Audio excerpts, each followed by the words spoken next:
Mga mami, ang mahal ang french fries sa mga fast food, di ba? Tapos, ang mahal din ng patatas ngayon. Pag marami kang anak at gusto mo lahat makakain ng french fries, pasok ang budget mo dito sa aking gagawin. Ganito po yan, bumili ko ng 20 pesos na patatas, aking nilaga at dinurog. Tapos, nilagyan ko siya ng kalahating cup ng cornstarch. At akin lang hinalo. Tapos, nilagay ko sa isang plastic. Pagkatapos, akin siyang nilapad.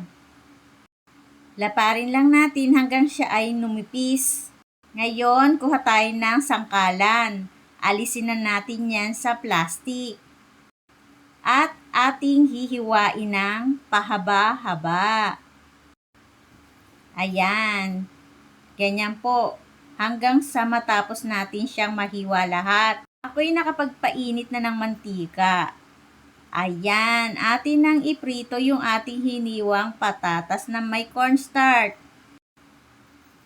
Hayaan lang natin hanggang sa maging golden brown.